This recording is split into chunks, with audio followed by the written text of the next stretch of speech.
Sabir müəllim, 20 ildən çoxdur ki, deputatsınız. Amma jurnalistlər bəzən sizi danışmayan deputatlar siyahısına aid edirlər. Doğrudan da çıxışlarınıza çox az rast gəlmək olur. Baxmayaraq ki, qanunların hazırlanmasında, hüquq sahəsində zəngin təcrübəniz var. Bilirsiniz, qanunvericilik parlamentdə çalışmaq o deməkdir ki, mütləq danışasınız. Orada kimsə çox danışmağı sevir, kimsə az danışmağı sevir.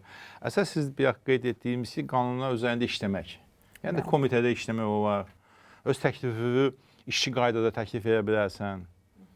Komitəyə, komitənin rəhbərliyinə, aparatda müzakirə edən zamanı təklifləri verə bilərsən. Mən ümumiyyətlə publik olmaq qoca sevmirəm. Mən də jurnalistlərlə də ünsiyyətdə o qədər olmuram. Düzdür, mənə dəvət edirlər. Mən çox vaxtı imtina edirəm dəvətlərdən, amma yəni ki... hərdən sizdən inciyirlər.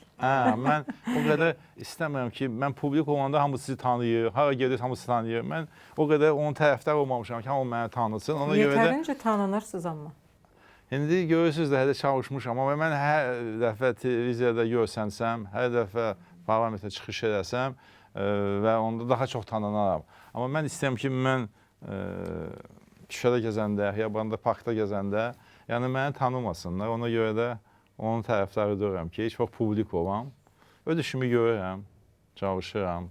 Sonra seçilim dairədə, bölgədə demək olar ki, ayda 3 dəfə, 4 dəfə oluram. Daimi öz seçildiyim dairə də öz vətənimdir. Yəni mən özüm, atam, anam da Göyçaydandır, özüm də oradan seçilirəm. Ona görə də rayona getməyi sevirəm, insanlarla orada ünsiyyətdə olmağı sevirəm, tez-tez gedirəm.